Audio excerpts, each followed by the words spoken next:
शुरुआत करते हैं। ट्रिग्नोमेट्री।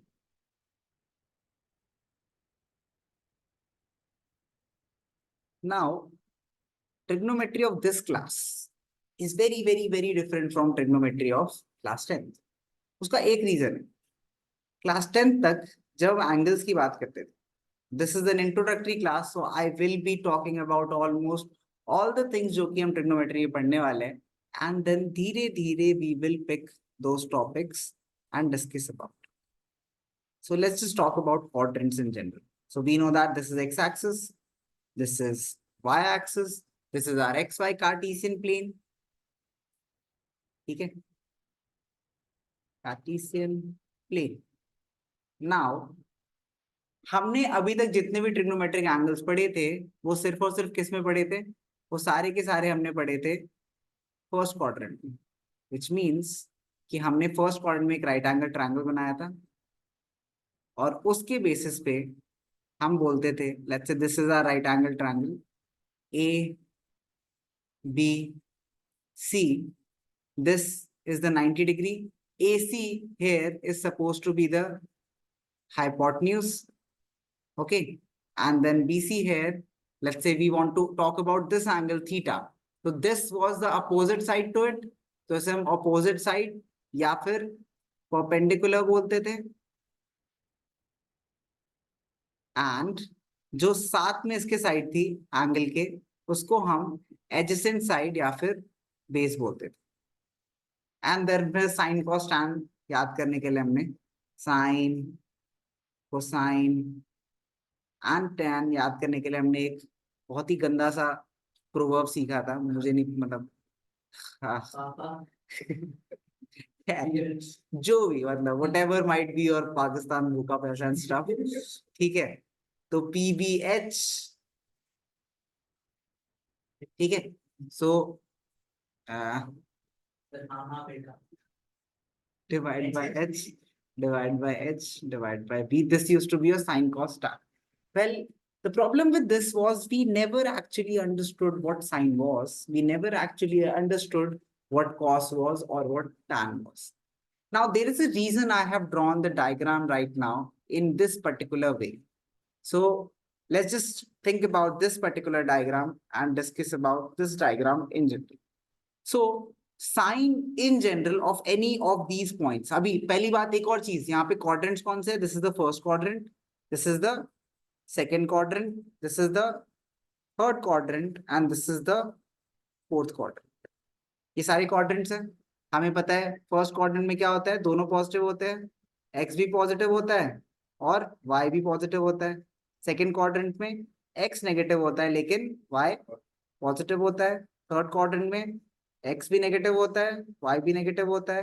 फोर्थ क्वाड्रेंट में एक्स पॉजिटिव होता है लेकिन वाई नेगेटिव होता है. Quadrants move clockwise anti clockwise, anti clockwise. तो basically if you think about it, quadrants are going anti-clockwise.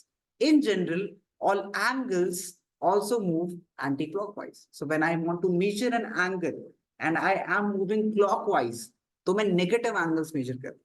Now, always when you make an angle, now why is it important? Because before understanding trigonometry, you must understand angles. So, say you have a ray, ठीक है? Say you have a ray, and then इस ray के ऊपर हम incline करते हैं एक और रे. तो दो रेज हैं, दो रेज के बीच में हमें मिलता है हमेशा एक angle. So basically what we did was, इसकी एक ओरिजिनल पोजीशन थी, ठीक है, इसकी एक ओरिजिनल पोजीशन थी, this is the original position.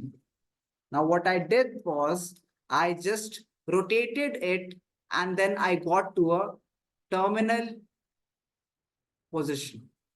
This is the original position and this is the terminal position, and this rotation is what causes and what makes an angle. So if I rotate it in the anti-clockwise direction, I get what is known as positive angles. And if I rotate it in the negative direction, means clockwise, let's say I rotate it clockwise, then what I get is negative angles.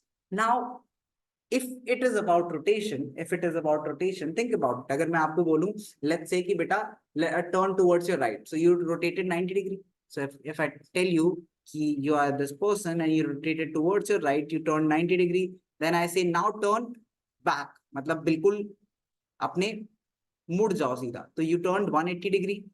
Okay, now you realize कि there is literally no limit to how much you can turn. I could just say कि keep spinning and then you will just infinitely keep spinning. And given कि तुम थक ना जाओ, and just the fact कि if I rotate something, that angle can be infinite. So there is no limit to maximum angle. Now that is where we get out of the sight of जो हम class 10th में पढ़ते थे. Because class 10th में we restricted our discussion to only the first quadrant. So class 10th में we made sure कि हम सिर्फ और सिर्फ किसके बारे में बात करें, फर्स्ट क्वाड्रेंट के बारे में बात करें. तो यहाँ इस पर्टिकुलर प्लेन में हमारी डिस्कशन रेस्ट्रिक्टेड थी. Now we have opened up infinitely more angles and for all those angles we can have a trigonometric ratio. Now the problem with that is कि हमने डेफिनेशन भी अलग करी थी. फिर क्लास 10th में हमने देखा था कि साइन इज सिंपली अगर एक राइट एंगल ट्रायंगल हो तो उसमें परपेंडिकुलर अपॉन हाइपोटेन्यूज. लेकिन अगर हमारे पास एंगल्स लाइक 270 डिग्री हो तो उसमें फिर ट्रायंगल का है. 270 डिग्री का तो ट्रायंगल हो ही नहीं सकता. Can a triangle have an internal angle 270 degree?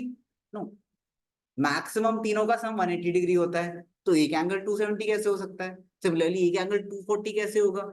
Similarly एक एंगल 570 कैसे होगा? तो इतने बड़े बड़े एंगल्स के लिए तो the definition that we learned for trigonometry, perpendicular upon base of a right angle triangle would not seem suitable because it is no more about triangles, it is a lot more about angles.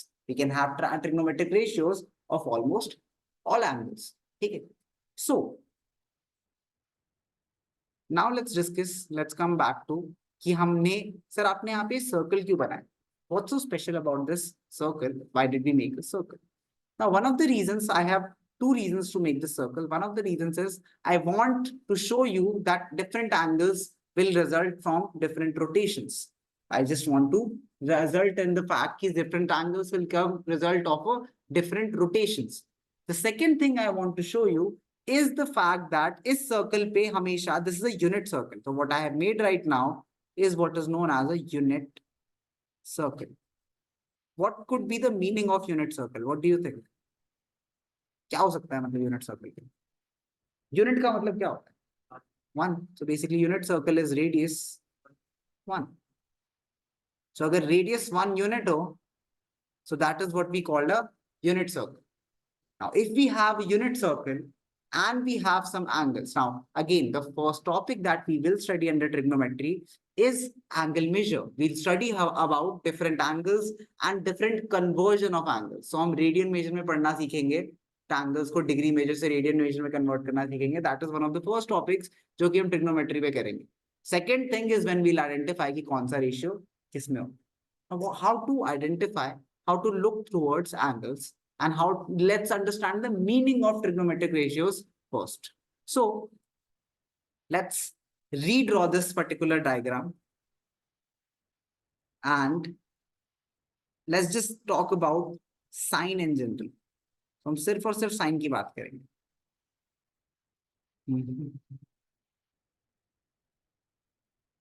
We have a unit circle again. All we have here is a unit circle and 4 axes. Now let me define sine in this particular order कि वो यहाँ पे work करे. Correct? All of this. Yeah. This is the x-axis. This is the y-axis. Now इस circle पे मैं कोई भी एक पॉइंट लेता हूँ.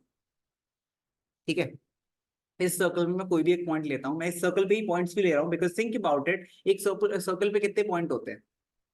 इनफाइनाइट पॉइंट्स होते हैं. So for every point I can draw an angle. हर पॉइंट के लिए एक एंगल. तो basically I can possibly represent all possible angles. That's why I took a circle कि हम ऑल पॉसिबल एंगल्स रिप्रेजेंट कर पाए. So if I take any random point on this circle, I take a random point on the circle and then from this point I drop a perpendicular. I drop the perpendicular and then what happens is एक perpendicular बनाया हमने और दूसरा मैंने radius join कर दिया. ठीक है. So this is our hypotenuse, this is our perpendicular, this is our angle theta, and this is our base. Now we know that sin theta is equals to perpendicular divided by hypotenuse. Correct? Perpendicular divided by hypotenuse. Now think about it. यहाँ पे perpendicular की value क्या होगी? Perpendicular की जो value है, that is equal to the value of this particular coordinate, which is जहाँ पे इस point पे जो भी y की value होगी, है ना?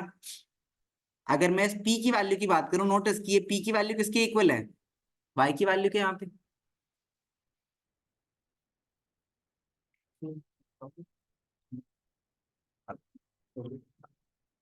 हाँ. नहीं नहीं नहीं नहीं, लाइक रिसेंटली नहीं. नहीं मतलब बना है. Anyways, so this is y. ठीक है, ये y की वैल्यू हुई, और ये वाली किसकी वैल्यू होगी? ये x कोऑर्डिनेट की वैल्यू होगी, है ना? तो यहाँ पे अगर x कॉमा y हम लिखेंगे, अच्छा यहाँ पे देखो, sine theta is equals to perpendicular, perpendicular की वैल्यू किसके इक्वल है? y की वैल्यू के. हाइपोटेन्यूज की वैल्यू कितनी है? सर्कल h है ना, h की वैल्यू कितनी है? ये यूनिट सर्कल है. h किसके इक्वल होगा? रेडियस के.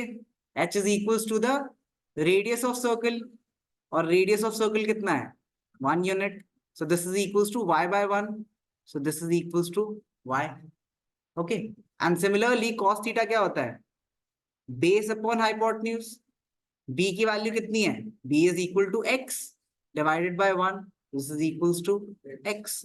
So for any given point on this circle, अगर हम उस पॉइंट के कोऑर्डिनेट्स निकाल पाए, अगर मैं उस पॉइंट के कोऑर्डिनेट्स निकाल पाए, इस पॉइंट मैंने क्या करा, इस सर्कल पे कोई भी एक पॉइंट लिया, इस पॉइंट की कोऑर्डिनेट्स तो हम निकाल सकते हैं, बट मतलब कोऑर्डिनेट्स तो हमें दिखते हैं ना कि पॉइंट्स क्या होंगे. तो let's say this is -3, -2. Let's say this point is -3, 2. Some point like this. I am just randomly saying, मतलब नहीं ऐसा हो कोई point, but I am just saying कि दिस इज -3, तो -3, 2 तो हो भी नहीं सकता वैसे भी, क्योंकि 1 नहीं आएगा, 1 नहीं आएगा. बट लेट्स जस्ट से कि this is, I want to get 1. So let's say this is 1/√2, 1/√2. ठीक है, -1/√2, 1/√2. So what does this tell you? What does this tell you? This point tells you कि यहाँ पे किसकी वैल्यू, यहाँ पे cos theta की वैल्यू क्या होगी? Cos theta की value will be the value of x, which is -1/√2, and sin theta की वैल्यू क्या होगी? Which is the value of y, which is 1/√2. So you see, this is the meaning, this is the significance of drawing the circle, that now for any angle, if you can draw the circle of a particular radius. Let's say तुम्हें बोला जाता है कि ratio निकालो, आपको बोला जाता है, आपके पास एक ट्रायंगल, लेट्स जस्ट से कि आपसे ट्रिग्नोमेट्रिक रेशियो की वैल्यू पूछते हैं, आपसे पूछी जाती है sin 270 डिग्री निकाल. लेट्स से आपसे sin 270 डिग्री निकालने कहा जाता है. Now all you have to do is you have to make sure कि यहाँ पे कितने रोटेशंस होंगे, ठीक है, किस पॉइंट पे आएगा वो, ठीक है, एंड देन उस पॉइंट की, क्योंकि एक बात सोच के देखो, can I now represent all angles on the circle? Is there any restriction? No. मतलब if I want to represent 360 degree, मुझे क्या करना है? मुझे 360 के लिए ये पूरा लूप कंप्लीट करना है, तो 360 डिग्री आ गया, है ना? देन अगर मुझे 360 से ऊपर जाना है, लेट्स से जितने भी ऊपर जाना है मुझे, तो मैं उतने ऐड करते जाऊंगा simply. So this circle can represent all possible angles, negative and positive. Negative में क्या होगा? बस मुझे उल्टा जाना होगा, तो नेगेटिव में मैं पीछे जान लूंगा. एंड इस सर्कल पे जब भी मैं कोई पॉइंट पे आ जाऊंगा, तो उससे मुझे साइन और कॉस की वैल्यू मिल जाएगी. So this would represent this particular circle, and the coordinates of this circle will represent all possible ratios of all possible values of sin theta and cos theta. Now let me show you something interesting that you have already studied. इस point के coordinates बताना. 1,0. इस point के coordinates बताओ. 0,1. इस point के coordinates बताओ. -1,0. And इस पॉइंट के 0,-1. नाउ यहाँ पे देखो, इस पर्टिकुलर पॉइंट की बात करते हैं. मैं किस पॉइंट की बात कर रहा हूँ? This is the point I am talking about. यहाँ पे मैं अगर आपसे पूछूं थीटा की वैल्यू क्या होगी, जब एंगल शुरू ही नहीं हुआ बिल्कुल एक्स एक्सिस पे, तो थीटा की वैल्यू क्या होगी? 0 डिग्री। ठीक है, अच्छा ये क्या रिप्रेजेंट करता है? Cos comma sign. तो कॉस थीटा की वैल्यू क्या है इसके अकॉर्डिंग? 1 x कॉमा y है ना, और साइन थीटा की वैल्यू क्या है? So see this is what you have learn. Remember cos 0 is 1 and sin 0 is 0. So remember जब तुम ट्रिक्स बना रहे थे याद करने की, मैं तुम्हें बता रहा था there are reasons for it. Tricks are not reasons. This is the reason. Because the point at which you are starting, when the angle is 0, your sine theta, which is the value of y, वो y की value है, y coordinate of this unit circle is 0, but the y coordinate of the x coordinate of the unit circle is at 1. So similarly, if I ask you without even teaching you any formulas, if I ask you ये point क्या होगा, ये theta क्या होगा यहाँ पे? ये एक पूरी रोटेशन मतलब ये हाफ रोटेशन कंप्लीट है, तो ये थीटा क्या है? 180 degree. Now if I ask you value of cos 180 degree, ये कितना होगा? -1. Very good. And sin 180 degree would be 0. So see, just because you have these coordinates, you can, without even studying about further about angles or ratios, you can very much calculate any particular value on this circle. And that is why it is so important and interesting to understand this particular circle. ठीक है, I would just tell you कि अभी जो मैंने दो चीजें लिखवाई है ये लिखो, एंड देन हम एक बार बात करेंगे टेंजेंट की. And then why is tan tangent and yet we have not ever seen a tangent. मतलब अभी तक तुमने tan इतना पढ़ा है लेकिन कभी भी टेंजेंट नहीं बनाया. ट्रिग्नोमेट्री करने में कभी टेंजेंट बनाया नहीं. One of the first things that we studied was sine cos tan, and tan was stands for tangent, and we never drew a tangent, which was very weird. So I will draw tangent right now to explain you कि वो tangent नाम कहाँ से आता है. So just note this down, and then we'll discuss further. We understand what is sine. We understand what is cos. Let's understand what is tan. So again, using the exact same diagram. Now the reason I'm not overwriting is because कि वो देखने में complicated हो जाता है. All of this can obviously be understood through a single graph, but I'm making multiple ones because it will be easier for you to understand. So now let's talk about why is a tangent called a tangent. So if we take a random point,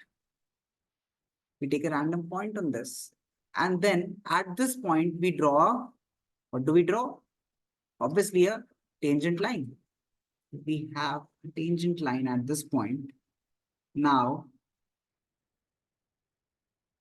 the value of this, so think about it, यहाँ पे again we're dropping perpendicular, you have the base, and you have the, what do you have?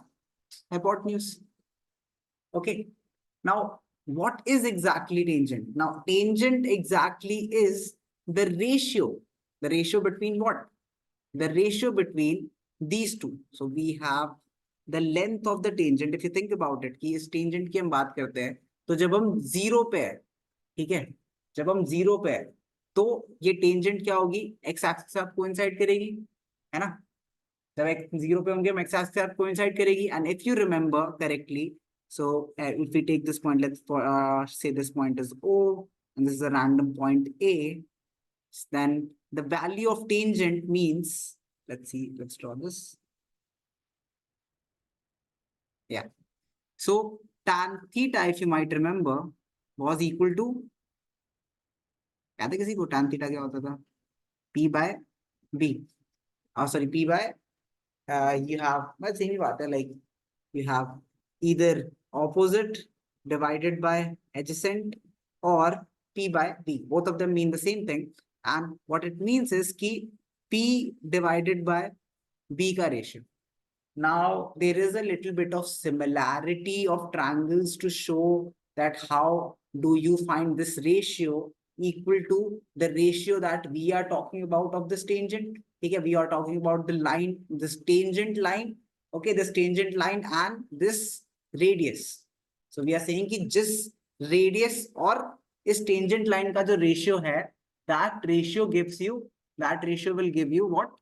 That ratio will give you the value of tangent. तो tangent line और जो radius है यहाँ पे hypotenuse है उसका रेशियो आपको क्या देगा हमेशा tan थीटा की value. So now think about it. अगर मैं इस पॉइंट की बात करता हूँ जब मैं जीरो पे रहता हूँ, ठीक है, जब मैं बिल्कुल जीरो पे हूँ, जब मैं जीरो पे हूँ तब मेरी वैल्यू ऑफ द, अच्छा ये देखो रेडियस कितना है मेरा, रेडियस तो मेरा रेडियस 1 है मेरा, ठीक है, रेडियस मेरा 1 है. लेकिन फॉर एग्जांपल यहाँ पे p की वैल्यू क्या है, तो यहाँ पे हमें पता है यहाँ पे p की वैल्यू क्या है. इस पॉइंट पे अगर हम सोचे तो यहाँ पे परपेंडिकुलर की वैल्यू क्या होगी, सोच के देखो. ये अगर मैं एक स्ट्रेट लाइन बनाऊं, अच्छा जैसे ही मैं थोड़ा सा भी ऊपर जाता हूँ तो मेरे पास p की कोई वैल्यू आती है, लेकिन अगर मैं स्ट्रेट लाइन बनाऊं तो यहाँ पे p की वैल्यू क्या है, जीरो. p की वैल्यू जीरो है. एंड देन बेस की वैल्यू क्या है, ये length of what ever, this is the radius, this is the radius, hypotenuse की जो वैल्यू है. तो basically zero upon anything is, so 0 upon, this is 1 in general, but 0 upon anything is 0. So this gives you the value 0. Now the further we move away, जितने हम जैसे जैसे हम move करते जाएंगे ऊपर, जैसे जैसे हम वैल्यू, वैसे वैसे tan थीटा की वैल्यू क्या होती जाएगी, बढ़ती जाएगी. tan थीटा की वैल्यू क्या होती जाएगी, बढ़ती जाएगी. लेंथ ऑफ टेंजेंट क्या होता जाएगा, बढ़ता जाएगा, है ना. Think about it. अगर मैं यहां से इस पॉइंट से टेंजेंट बनाऊंगा तो क्या होगा, just take a look at this particular tangent. So the one remains the same, जो अंदर का रेशियो है वो तो सेम रहेगा, लेकिन जैसे जैसे मैं ऊपर मूव कर रहा हूँ, तो जैसे इस पॉइंट पे जब मैं था तो ये देखो टेंजेंट क्या था, इट वाज लाइक दिस, है ना. सो एनीवेज मतलब by the way tan theta का एक और तरीका होता है समझने का. tan थीटा एक और चीज होती है. What is tan theta in general, tan theta is also sometimes a slope of a line. So अगर अगर now this is different, मतलब the reason I'm telling you this right now because often people confuse कि ये जो tan theta हम यहाँ पे ले रहे हैं that is also the slope, ठीक है. Now there's a problem with it. Tan theta in general is slope when this is the angle, जो x axis के साथ angle बना रहा है. हाँ मतलब in this case also this suits, yeah. It is मतलब different concept but think about it. Slope का मतलब क्या होता है याद है तुम्हें, you might remember. स्लोप का मतलब होता है कि जैसे ये कितनी स्टीप है, कोई भी चीज कितनी स्टीप है. अगर हम दो पॉइंट लेते हैं स्लोप पे, उसे हम x1 y1 and x2 y2 बोलते हैं. तो स्लोप निकालने के लिए हम क्या करते हैं, y2 minus y1 divided by x2 minus x1. There is yet another interesting and easier way to find the slope. That slope is simply found by, if we know this angle theta, then tan theta gives us the slope. So always and always tan of the angle that a line makes with the x-axis will give you its slope. तो tan theta की value आपको क्या दे देगी, उस line की slope दे देगी, ठीक है. But tangent in general simply means this particular tangent line. And as we go above the circle, जितने जैसे जैसे हम सर्कल के ऊपर जाते जाएंगे, ठीक है, वैसे वैसे we know that हमारी किसकी वैल्यू बढ़ती जा रही है, मेरे पास वैल्यू किसकी बढ़ रही है, मेरे पास जो परपेंडिकुलर की वैल्यू बढ़ती जा रही है और जो बेस की वैल्यू क्या होती जा रही है, छोटी होती जा रही है. Now after a point what would happen is, जब बेस जीरो हो जाएगा, जब बेस जीरो हो जाएगा तो क्या होगा, tan थीटा इस पॉइंट पे क्या होगा, थिंक अबाउट इट. तो tan theta will be at this point 1 upon 0, because यहाँ पे क्या है, यहाँ पे जो बेस की वैल्यू है मेरी, बेस की वैल्यू 0 है, और जो मेरी जो परपेंडिकुलर की वैल्यू है, जो परपेंडिकुलर वैल्यू है वो हाइपोटेन्यूज के इक्वल आ चुका है, which is 1. So this will be 1 upon 0. So that's why it is not defined. That's why it is not defined. So it's very important to understand why is it not defined at this point. Similarly, अगर मैं आपसे पूछूं tan of 180 degree कितना होगा, tan 180 degree कितना होगा बताओ. यहाँ पे परपेंडिकुलर की वैल्यू क्या होगी, परपेंडिकुलर की वैल्यू क्या होगी यहाँ पे बताओ. परपेंडिकुलर अगर मैं ट्रायंगल बनाऊंगा यहाँ पे, ट्रायंगल तो बनेगा ही नहीं again. This will be the triangle. So perpendicular is 0, base is -1, 0 by -1 stays 0. So tan 180 is also 0. And similarly tan this particular angle will be 270 degree and tan 270 degree will be not defined. And again after tan 360 degree क्या होगा? Tan 360 degree will be again, if you think about it, tan 360 degree क्या same नहीं होगा जो tan 0 degree होगा? तो basically angles are repeating. We know कि angles repeat करते हैं after 360 degree. So if angles की value repeat, angles के जो same quadrants में आ रहे हैं, same places पे आ रहे हैं, जब वो rotate कर रहे हैं 360 degree, तो हमेशा हर trigonometric ratio में अगर हम tan 360, तो ऐसे लिख देता हूं मैं, tan 360 plus minus, so n plus minus theta will be simply equal to, बोलो प्लस, मतलब प्लस थीटा, माइनस तो नहीं करेंगे, tan 360 n plus theta will give you tan theta. n क्या है यहाँ पे? कोई भी नेचुरल नंबर, कोई भी नंबर, कोई भी what whole number. So n is, so as long as कोई भी 360 का मल्टीपल होगा तो वो एंगल क्या करेगा? रिपीट करेगा. तो अगर मैं आपसे पूछता हूं कि what is this angle, so tell me the value of tan. Let's ask you the value of tan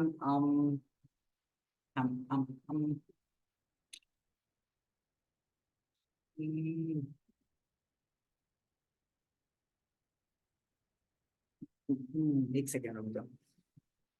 हाँ, so let's ask you the value of 810. tan 810 कितना होगा? Think about it.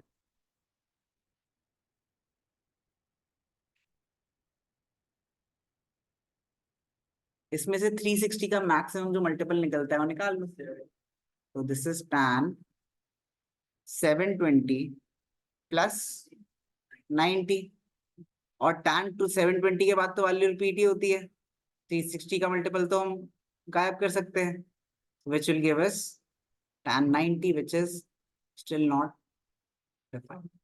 So yeah, this is how you solve for any angles. क्या नहीं, मतलब जैसे 810 है, 810 में से हम क्या कर रहे हैं, मुझे पता है 360 के मल्टीपल से वैल्यू रिपीट करती है, तो इसमें से मैक्सिमम जो 360 का मल्टीपल मैं निकाल सकता हूँ वो निकालूंगा.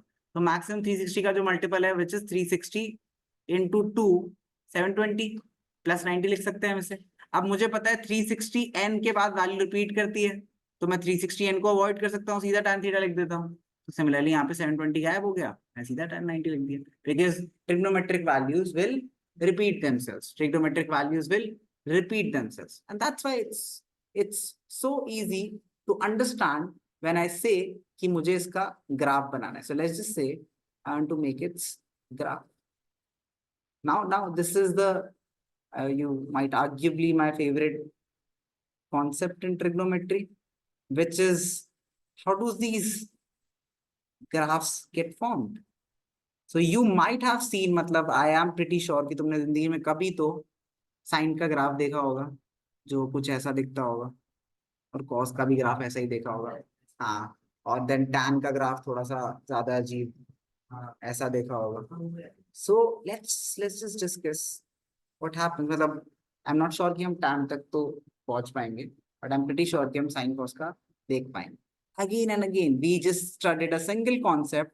हम उसी कॉन्सेप्ट एक्सटेंशन से सारे के सारे टॉपिक्स पढ़ेंगे, which is having a unit circle and then understanding कि सारी की सारी ट्रिग्नोमेट्रिक वैल्यूज इस यूनिट सर्कल के पॉइंट्स के थ्रू ही आती. So let's just think about it, and what we are going to do is we are going to trace the graph of sine from the graph of this particular circle. Now you might be doing this in senior classes in economics as well. In fact, maybe तुम 12th class economics में भी ये fun चीज करो, तब तुम macro economics पढ़ोगे तुम. And this is a very fun concept जो कि हम use करते हैं. Now what I'm going to do is I'm going to use what I'm going to do is कि यहाँ पे देखो, यहाँ पे तो ये x की वैल्यू है और ये y की वैल्यू है. हमें पता है इस पे मैं कोई भी पॉइंट लेता हूँ वो मुझे क्या देता है, this gives me cos x comma sin x, है ना. सॉरी, cos x नहीं, cos theta comma sin theta, cos theta comma sin theta if this particular angle that it makes is theta. Okay, Let's start with the base. बिल्कुल base से start करते हैं. So what we are going to do is, let's pick up this point, and इस particular point पे अब मैं यहाँ पे x पे क्या ले रहा हूँ, यहाँ पे मैं angle लूंगा, and यहाँ पे y पे क्या लूंगा, यहाँ पे मैं y पे ले रहा हूँ फंक्शन जैसे sin x. तो मैं पहले sin x प्लॉट करने की कोशिश करता हूँ. ठीक है, तो सबसे पहले बात करते हैं, जब एंगल 0 है तब साइन की वैल्यू क्या है. देखो, जब एंगल 0 है तो तुम्हें बस मुझे ये बताना है कि जैसे जैसे मैं इस सर्कल पे मूव करूंगा, जैसे जैसे मैं इस सर्कल पे मूव करूंगा, वैसे वैसे साइन की वैल्यू क्या है, ये y की वैल्यू, y की वैल्यूज है. तो जैसे जैसे मैं सर्कल के ऊपर मूव कर रहा हूँ, साइन की वैल्यू क्या हो रही है, बढ़ रही है. सो व्हाट हैपेंस इज कि जैसे जैसे मैं सर्कल पे मूव कर रहा हूँ, साइन की वैल्यू क्या हो रही है, बढ़ रही है. ठीक है, now there comes a point जब साइन की क्या आ गई, एक मैक्सिमम वैल्यू. और वो मैक्सिमम वैल्यू क्या है, 1. यहाँ पे वैल्यू क्या आती है, मैक्सिमम 1 आती है ना. ये कोऑर्डिनेट ही क्या है, दिस कोऑर्डिनेट इज 0,1. तो this is the maximum value of sine.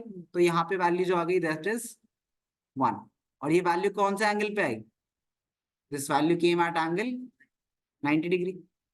अच्छा, देन अब जब मैं आगे बढ़ रहा हूं तो साइन की वैल्यू क्या हो रही है, अब x की सिर्फ y एक्सिस को देखो, y एक्सिस पे इस पॉइंट पे y एक्सिस की वैल्यू कम होती जा रही है ना. तो बेसिकली अब क्या हो रहा है, ग्राफ नीचे जा रहा है. ठीक है, एंड देन 0 पे आएगा. 0 कब होगा, जब ये बेसिकली 180 डिग्री आ गया. तो दिस इज 180 डिग्री एंड इस पे वैल्यू 0 हो जाएगी. देन अब अगर मैं इस साइड जाता हूं तो क्या हो रहा है, तो बताओ y एक्सिस की वैल्यू अब क्या हो रही है, नेगेटिव हो रही है. y एक्सिस की वैल्यू नेगेटिव हो रही है तो ये नीचे जाने लगेगी. अब कितनी नेगेटिव होगी, मैक्सिमम कहां तक नेगेटिव जाएगी, -1 तक.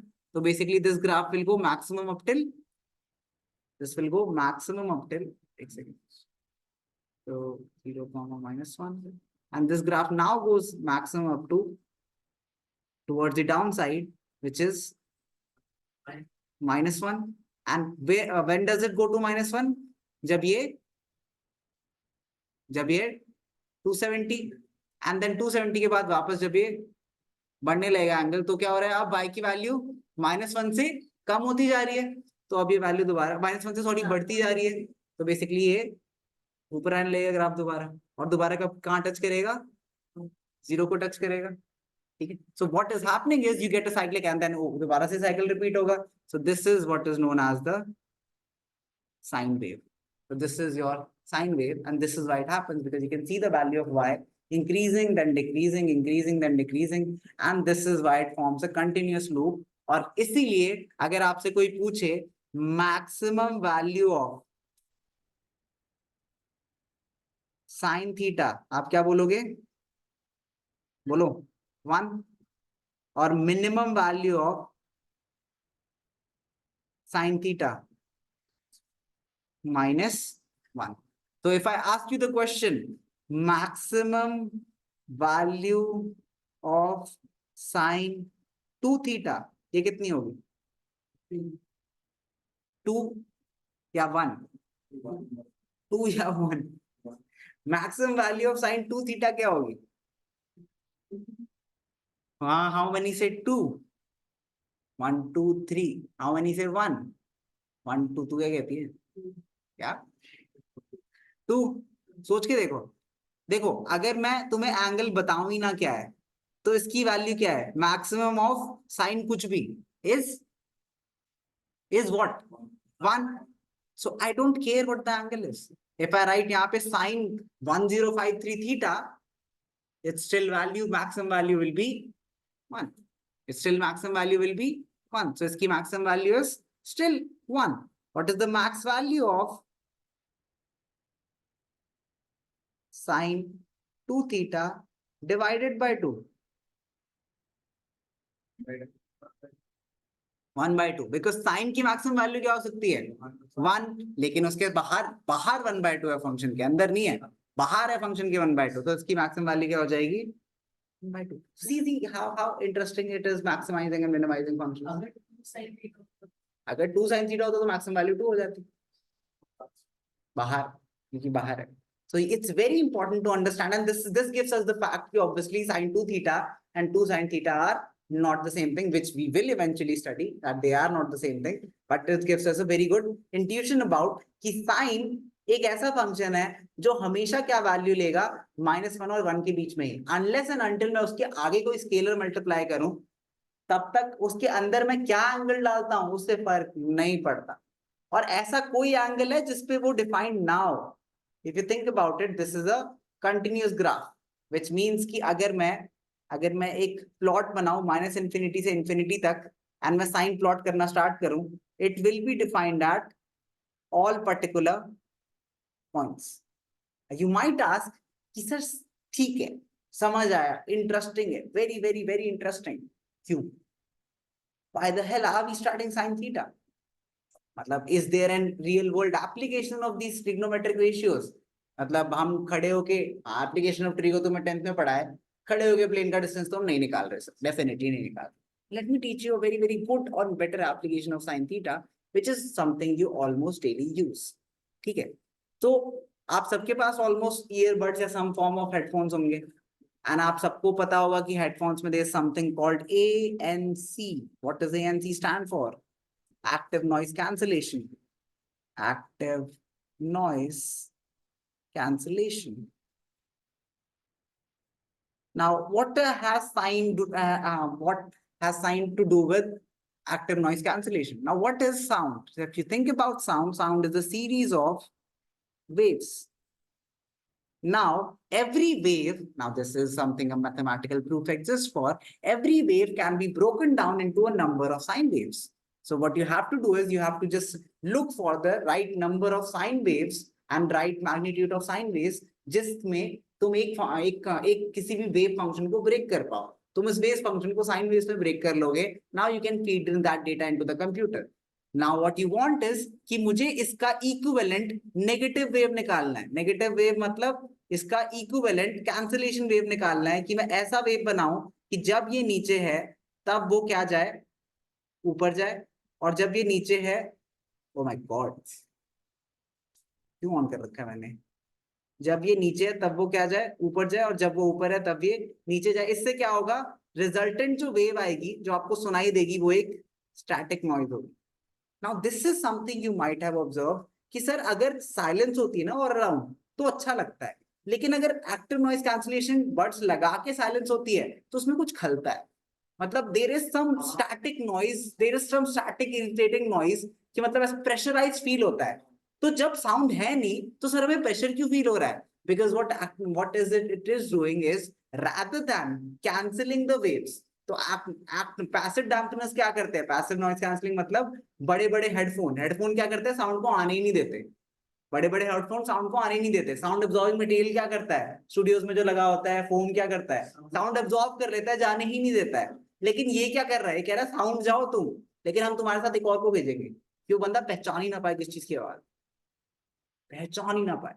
That's why always ANC has a rating कि कितने डेसिबल्स तक वो वर्क करेगा, कि ये नहीं कान में आके तुम्हें मैं चिल्लाऊं तब भी सुनाई नहीं देगा, ऐसा नहीं होता. Active noise cancellation does not work that way. तो क्योंकि एक पर्टिकुलर डेसिबल्स तक ही तो ईयरफोन प्रोड्यूस कर सकते हैं ना. तो अगर वो इतना वॉल्यूम प्रोड्यूस ही नहीं कर सकते, मैं 100 डेसिबल पे तुम पे चिल्लाऊं और वो 20 डेसिबल प्रोड्यूस कर सकता है, तो 80 डेसिबल और कहां से लाएगा वो कैंसिल करने के लिए? ला ही नहीं सकता. Now, how was all of this possible? And just think about it. That small computer, that earphone has nothing to do with your phone. मतलब ANC has nothing. फोन से कनेक्ट नहीं होना चाहिए तुम्हें उसके एक्टिव होने के लिए. तो वो छोटा सा कंप्यूटर क्या कर रहा है, एक साइड से माइक से आवाज सुन रहा है. In that fraction of a second or a fraction of a millisecond, that is processing that input wave, that is outputting that मतलब negative waves, at the same time making sure the latency is right enough कि तुम्हें कुछ भी सुनाई ना दे. That is how wondrous and wonderful science works for you, and it only originated from a series of equations, a series of sine waves. So that is how simple it is. You think about instruments. How do you think कि piano से Casio keyboard, digital keyboard कैसे बना? You just recorded sounds. And how do you record sounds? You record sounds in a series of zeros and ones. How do you convert something into a 0 and 1 unless you understand what you are doing by converting something into a 0 1 कि तुम एक function में convert कर रहे हो. दुनिया में कोई भी चीज हो, everything that you see on a computer has been converted into a binary function which is 0 1. So you understand how interesting that is. कि रेहान की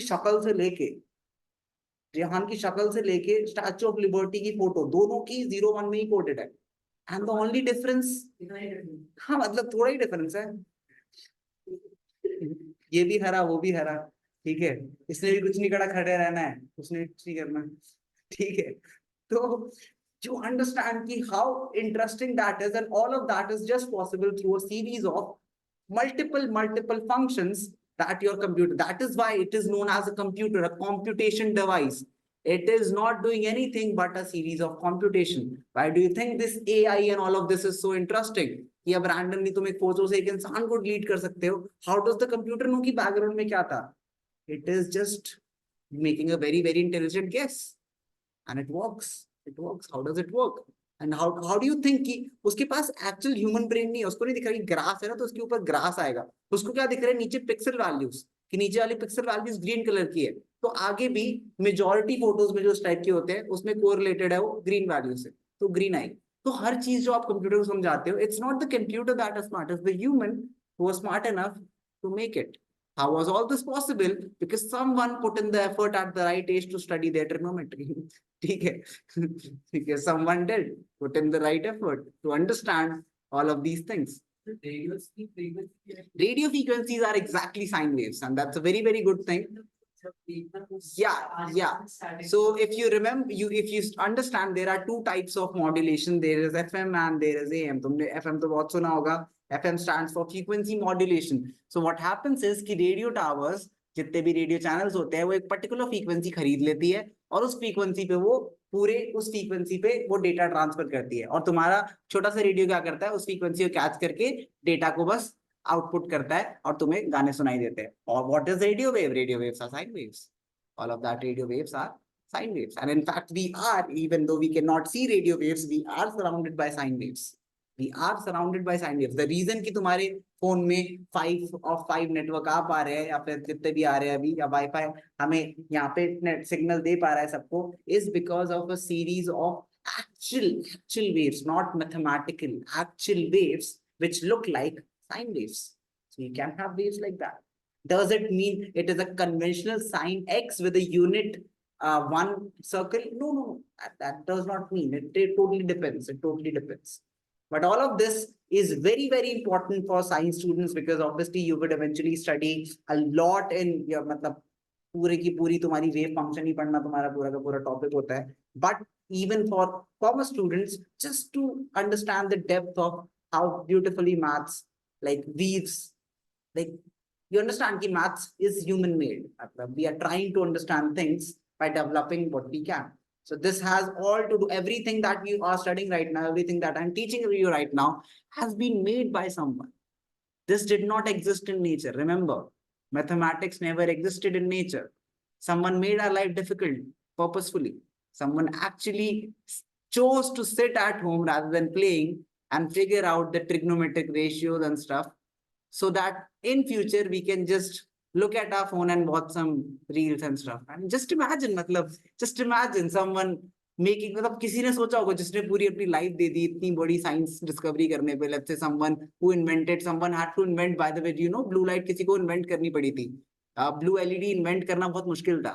आजकल तो हमें ब्लू कहाँ, मतलब ब्लू देखना कितना आसान है, but red LED was pretty easy to make. Blue LED क्यों डिफिकल्ट होती है ये समझाने के लिए मुझे तुम्हें साइंस की दो घंटे का लेक्चर देना पड़ेगा. मुझे तुम्हें फोटॉन्स का ना, नहीं बिल्कुल भी नहीं. But just understand that it was not that easy to make. It was, in fact, he won a Nobel Prize just to make that blue. Yeah, blue. It's not difficult to make. It's a primary color, so it's difficult to make blue. And because वो बहुत नीचे है spectrum के. Anyway, the point is you understand. And now what we are doing, भाई मैं तो blue light filter glasses लेता हूँ कि मुझे ब्लू नहीं देखना. ठीक है, आगे खराब होती है. तो obviously no, at his time he would not have thought कि उसका ये इतना repercussions ये होंगे. But understand the purpose of studying might, this is something a lot of students think कि सर हम क्यों कर रहे हैं जब ये चीज बाद में प्रॉब्लम क्रिएट करती है. Well, the thing is they did not know. The people researching on neutrons, protons and photons and all of this atoms did not think कि आगे चल के भाई साहब कोई बम बना देगा और पूरी की पूरी कंट्री उड़ा देगा. No, and will name him so-called नाम याद है तुम्हें? No no no no, Oppenheimer तो साइंटिस्ट का नाम है। आई एम जस्ट सेइंग कि तुम्हें बॉम्ब का नाम पता है?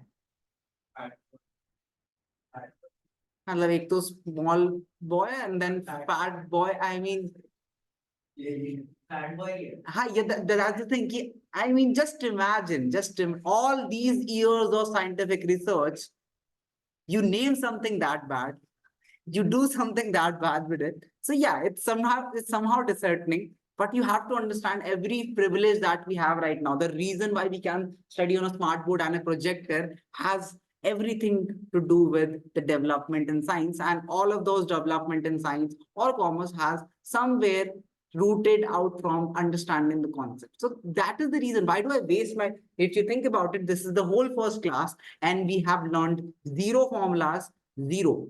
ठीक है, इनमें से एक भी ऐसी चीज नहीं है जो कि तुम फॉर्मूले से नहीं कर सकते. All of these things you can do through formulas.